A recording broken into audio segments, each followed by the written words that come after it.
আসসালামু আলাইকুম প্রিয় শিক্ষার্থীরা, ষষ্ঠ শ্রেণী বাংলা বইয়ের আরেকটি নতুন পর্বে তোমাদেরকে স্বাগত। আমরা এই পর্বে আলোচনা করব ষষ্ঠ শ্রেণী বাংলা বইয়ের 95 পৃষ্ঠা। 95 পৃষ্ঠায় যে ছকটি রয়েছে আজকে আমরা এই পর্বে সেটি সমাধান করব। জীবনের সঙ্গে সম্পর্ক খুঁজি। আমার বাড়ি কবিতাটির সাথে তোমার জীবনে বা চারপাশে কোনো মিল খুঁজে পাও কিনা কিংবা কোনো সম্পর্ক খুঁজে পাও কিনা তা নিচে লেখো। চলো নিচে যে খালি ঘরটি রয়েছে এটি আমরা সমাধানটি দেখি।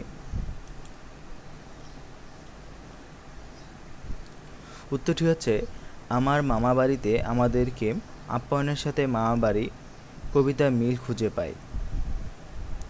ততক্ষণ জ্যৈষ্ঠ মাস, আম কাঁঠালের দিন। মামাদের গ্রামটি ছবির মতন, গাছগাছালিতে ভরা, চারদিকে পাখির কলতান। বাড়িটাও অনেক সুন্দর। বাড়ির প্রবেশমুখে বড় পুকুর, পুকুরের এক পাশ দিয়ে বাড়িতে ঢোকার শুরু রাস্তা। পুকুরে হাঁসগুলো খেলা করছে। মামা বাড়িতে প্রবেশ করতেই মামি আমাদেরকে ঘরে নিয়ে বসালেন। জ্যৈষ্ঠের দুপুরে সূর্য যেন তার সমস্ত উত্তাপ ছড়িয়ে দিচ্ছে, তাই প্রচণ্ড গরম। মামা আমাকে হাত পাখা দিয়ে হাওয়া দিচ্ছেন। পরে আমি জোর করে তার হাত থেকে হাত পাখাটি নিয়ে বাতাস করলাম। মামি আমাদেরকে ডাবের পানি খেতে দিলেন, সঙ্গে হালকা জলখাবার।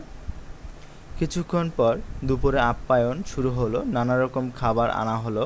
পুকুরের তাজা মাছ ভুনা, খাসির মাংস, গৃহপালিত মুরগির মাংস, পোলাও, আরও কত কী।